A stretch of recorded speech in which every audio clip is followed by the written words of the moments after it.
오늘 말씀을 보면 제자들이 예루살렘 성전의 웅장함과 그 아름다움에 감탄했구나 하는 것을 알 수가 있습니다. 5절 말씀 보시면 어떤 사람들이 성전을 가리켜 그 아름다운 돌과 헌물로 꾸민 것을 말하매 그랬잖아요. 예, 성전이 보통 건물이 아니지요. 그들 신앙의 상징이자 자부심이지요. 그리고 아마도 대부분이 갈릴리 출신이었을 제자들은 성전을 그리 자주 대하지는 못했을 것입니다. 예, 자주 보지 못했던 성전, 그런데 이렇게 가까이 와서 오래간만에 성전을 보자니 역시나 성전은 참 웅장하고 아름답고 참 감격적인 거지요. 그래서 보고 감탄했었던 것이겠지요. 그런데 예수님께서는 이런 사람들의 말에 찬물을 끼얹듯이 이렇게 말씀하시더라는 것입니다. 6절 말씀 보시면 너희 보는 이것들이 날이 이르면 돌 하나도 돌 위에 남지 않고 다 무너뜨려지리라.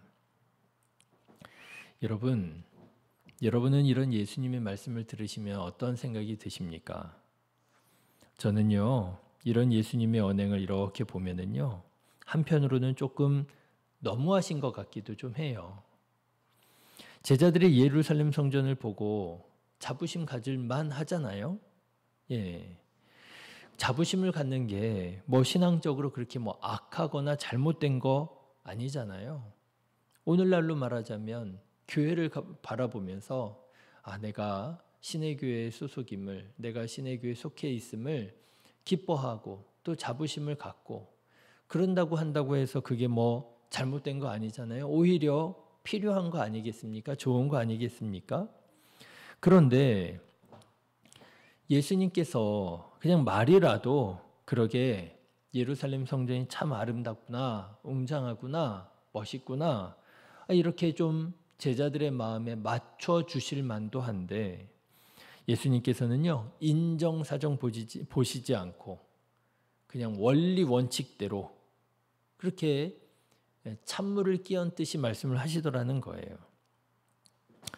일전에 제 주변에 이런 식으로 말하는 사람이 있었습니다. 무슨 말만 하면은요 그렇게 그냥 냉소적이에요.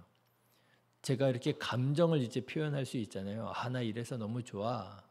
나 이래서 좀 안타까워, 슬퍼. 이렇게 얘기를 하면 공감해 줄 만도 하잖아요. 정말 그렇겠다. 얼마나 좋아, 얼마나 슬퍼, 얼마나 서운해. 맞춰줄 법도 하잖아요. 그런데 꼭 그렇게 얘기를 하면은요.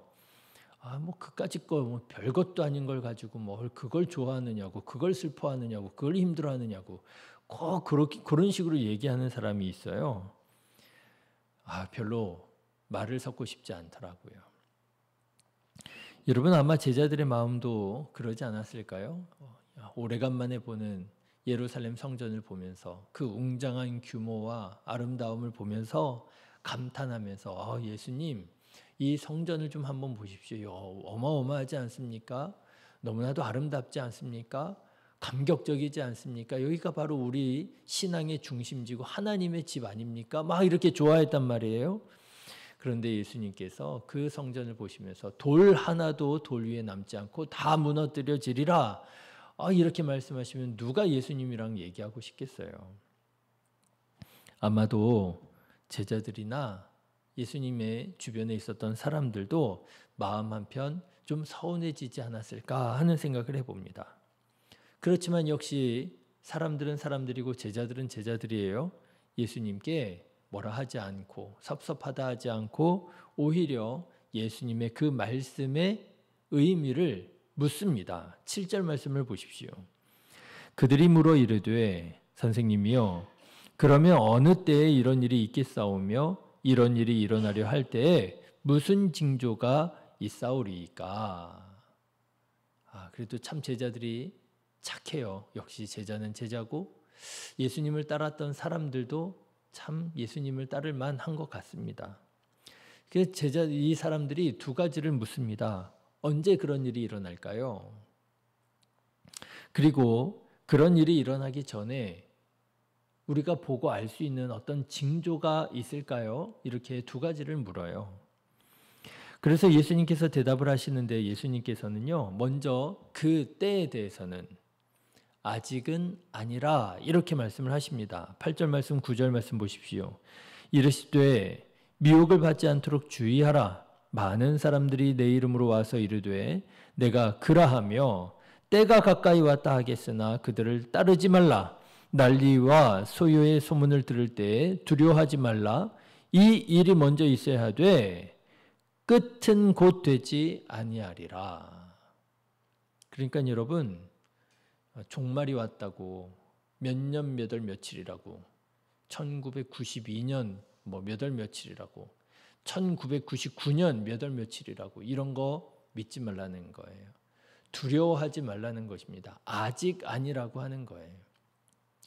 여러분, 혹시라도 이렇게 예수님께서 분명히 말씀하셨는데도 불구하고 성경을 이렇게 저렇게 짜집게 해서 건강하지 않은 종말 신앙 가지고 여러분들을 유혹하고 미혹하는 일들이 있다면 여러분 이 오늘 말씀을 기억하시고 물리치시고 바르게 하나님 믿고 하나님께서 원하시는 삶을 살아가게 되시기를 주님의 이름으로 축원합니다. 분명히 이렇게 말씀하셨잖아요. 그때는 아무도 모른다고, 천사도 모른다고, 아들도 모른다고, 오직 하나님께서만 아신다고. 자, 그런데요, 예수님께서는 이렇게 그때가 언제인지는 말씀하시지 않으셨지만 그 날에 이루어질 징조들에 대해서는 분명하게 말씀하십니다. 어떤 징조가 있겠느냐? 첫 번째로 민족과 나라들 간의 전쟁이 일어난다는 거예요. 10절 말씀을 보십시오. 또 이르시되 민족이 민족을, 나라가 나라를 대적하여 일어나겠고 전쟁이 일어난다는 거죠. 또 두 번째로 어떤 징조가 있겠습니까? 곳곳에 큰 지진과 기근과 전염병 등의 자연재해가 일어날 것이라는 것입니다. 11절 말씀 보세요. 곳곳에 큰 지진과 기근과 전염병이 있겠고 또 무서운 일과 하늘로부터 큰 징조들이 있으리라. 그렇죠? 세 번째는 어떤 일이 있겠습니까? 그리스도인들에 대한 박해가 일어난다는 것이에요. 12절 말씀을 보십시오. 이 모든 일 전에 내 이름으로 말미암아 너희에게 손을 대어 박해하며 회당과 옥에 넘겨주며 임금들과 집권자들 앞에 끌어가려니와 말씀하셔요. 그리고 네 번째 징조라고 할 수 있을까요? 예루살렘이 군대에게 애워싸워질 것이라고 말하십니다. 20절의 말씀을 한번 보십시오. 너희가 예루살렘이 군대들에게 애워싸이는 것을 보거든 그 멸망이 가까운 줄 알라 말씀하십니다. 네, 이런 징조들이 있은 후에 유대인들의 신앙의 중심이지요, 자부심이지요, 상징인 예루살렘 성전이 돌 위에 돌 하나도 남지 않고 다 무너지게 되리라. 예수님께서 징조들에 대해서는 이렇게 가르쳐 주셨습니다.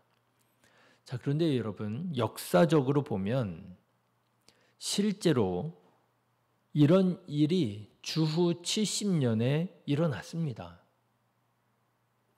유대인들이 이스라엘을 식민 통치하고 있었던 로마에 대해서 반란을 일으켰고요. 반란을 진압하기 위해서 당시에 세계 최강 로마의 군단 몇 개가 와가지고 예루살렘을 포위하고요. 결국 예루살렘 성을 함락시키게 되지요.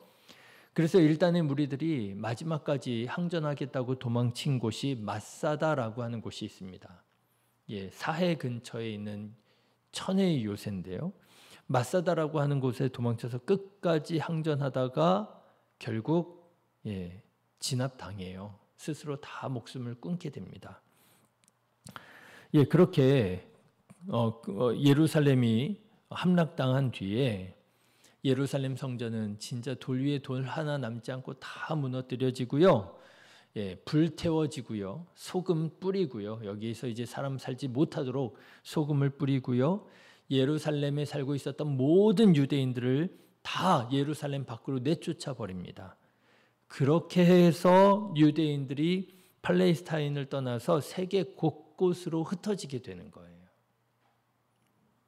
네, 아마도 예수님의 제자들은 예루살렘 성전이 돌 위에 돌 하나도 남지 않고 다 무너지는 이 사건을 보면서 야, 이거 예수님께서 전에 말씀하셨던 그 말씀인데 예수님의 말씀이 이렇게 정말 이루어지는구나 라고 생각했을 것입니다. 그때에 가서야 그 처참하고 참혹한 광경을 보고서야 예수님께서 왜 그렇게 성전을 보시면서 맞장구 좀 쳐주실 만도 한데 맞장구 쳐주시지 않고 냉담하게 말씀하셨는지를 이해할 수 있게 되었을 거예요. 아, 예수님께서 이 처참한 광경을 미리 보고 계셨구나, 알고 계셨구나.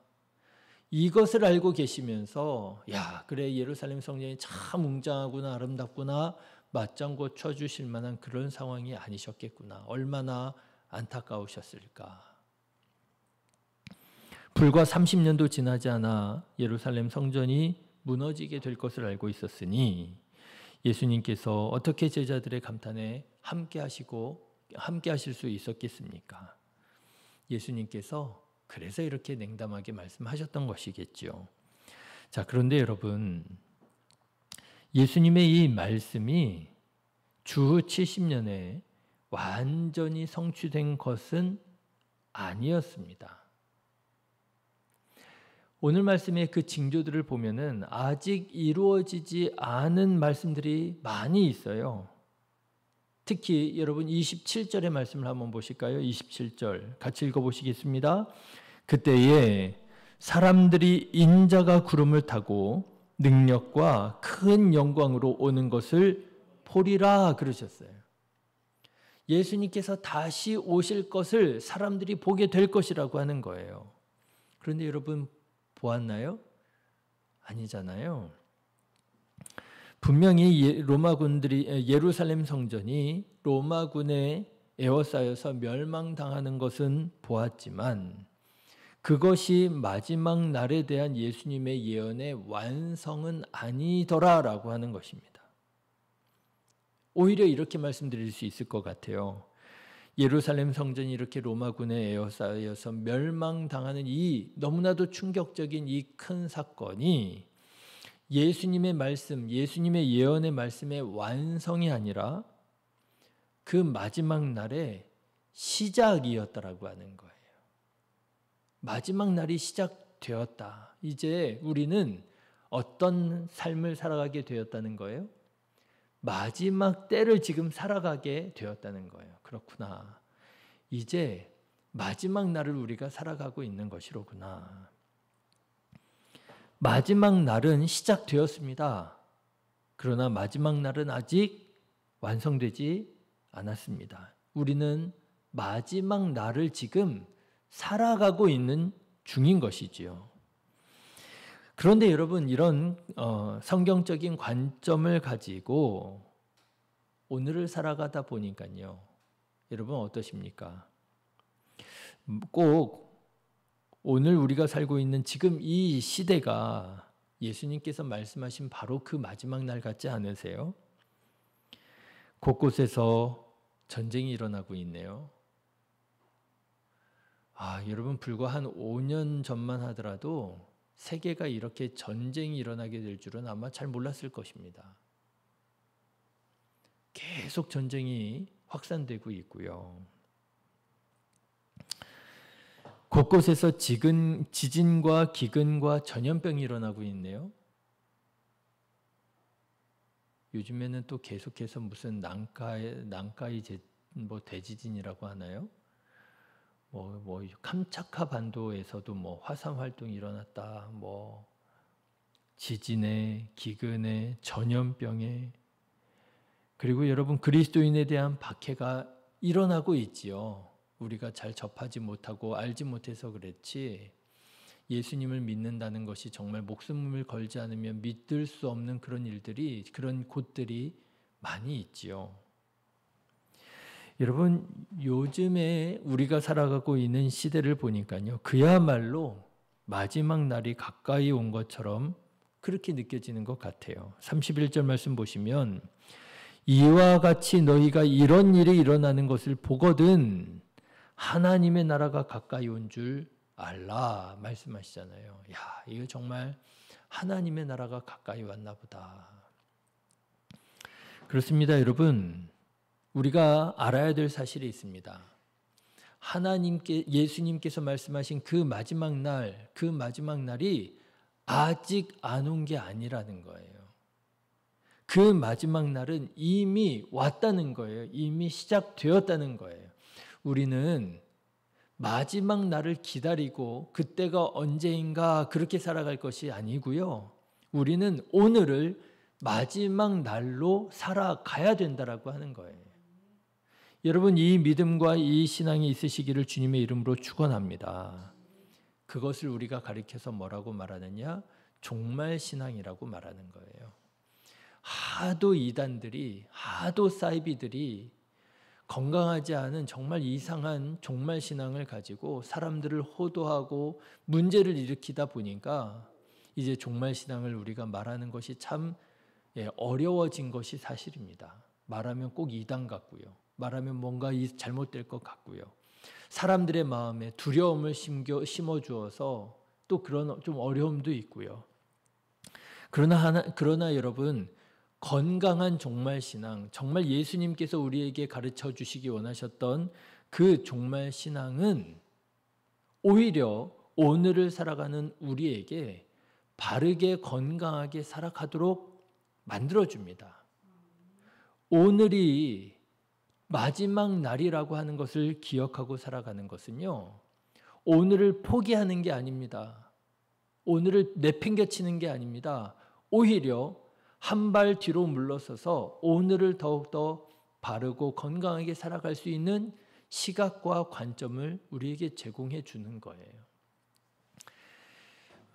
예전에 메멘토 모리라고 하는 유행이 있었습니다. 중세 시대에 중세에서 이제 뒤로 근대로 넘어오는 시대에 유럽에서 메멘토 모리라고 하는 유행이 있었어요. 그게 뭐냐하면 죽음을 기억하는 거예요. 뭐 죽음을 기억해? 막 기괴해 보이잖아요. 실제로 기괴해 보이기도 합니다. 그때 당시에 그려진 그림들 보면은요, 사람들의 막 이렇게 그 책상 위에 해골이 이렇게 올려져 있어요. 아마 여러분들도 잘 떠올리시면 그런 서양 회화, 미술 작품들을 좀 본 기억이 있을 거예요. 해골이 이렇게 책상 위에 올려져 있는 거예요. 실제로 당시 지식인들 중에서는요, 그렇게 뭐 해골 같은 것들을 바로 그냥 책상 위에, 선반 위에, 책장 위에 올려두고 그렇게 살았다고 합니다. 너무 이상하잖아요. 끔찍하고. 근데 그게 뭐냐 하면 메멘토 모리, 죽음을 기억하는 것이라는 거예요. 왜 죽음을 기억하느냐? 왜 해골을 책상 위에 놓아두느냐? 그 해골을 보면서 무엇을 생각하는 거예요? 내가 죽을 수밖에 없는 연약한 존재라는 것을 자꾸만 일깨우려고 했다는 것입니다. 그래, 나도 언젠가 저렇게 죽겠지. 그런 관점을 가지고 오늘을 살아가는 거예요. 그러니 욕심 부리지 말고, 그러니 용서하고, 에이, 뭐 죽을 건데 언제까지 내가 이렇게 붙들고 씨름하면서 싸우면서 살아갈 거야. 하나님께서 나를 부르시는 날이 있는데 곧 올 건데. 여러분, 마찬가지입니다. 건강한 종말신앙은요, 우리를 오늘의 삶의 현장에서 한 발자국 뒤로 물러서서 나의 삶을 보다 객관적으로 보게 하는 거예요. 신앙적으로 보게 하는 거예요. 내가 지금 종말을 살아가고 있구나. 내가 지금 마지막 날을 살아가고 있구나. 내가 더욱 기도로 깨어서 살아야지. 내가 더욱 하나님의 말씀에 순종하여 살아가야지. 지금 내가 누리고 있는 이 모든 것들이 영원한 게 아니지. 여러분, 34절 말씀을 한번 보실까요? 34절 같이 읽겠습니다. 너희는 스스로 조심하라. 그렇지 않으면 방탕함과 술 취함과 생활의 염려로 마음이 둔하여지고 뜻밖의 그 날이 덫과 같이 너희에게 임하리라. 네. 예수님께서 말씀하십니다. 지금 종말을 살아가고 있으니 너희는 깨어 기도해라. 더욱 주의하라. 더욱 신실한 삶을 살아라. 사랑하는 성도 여러분, 다시 말씀드립니다만 그럴 일이 있겠냐마는 몇 년, 몇 월, 며칠 이단과 사이비가 하는 그런 말이 아무리 그럴듯해 보여도 여러분 유혹당하지 마시고, 분명 예수님 말씀하셨잖아요. 그 때와 시는 아무도 알지 못한다고, 예수님도 모른다고 하셨는데, 유혹당하지 마시고요. 이미 종말은 시작되었고 우리는 종말의 때를 살아가고 있고 종말이 완성될 것임을 여러분 믿으시고 오늘을 더욱더 신실하게 깨어서 기도하며 하나님의 말씀에 순종하며 살아가는 저와 여러분 되시기를 주님의 이름으로 축원합니다. 기도하겠습니다.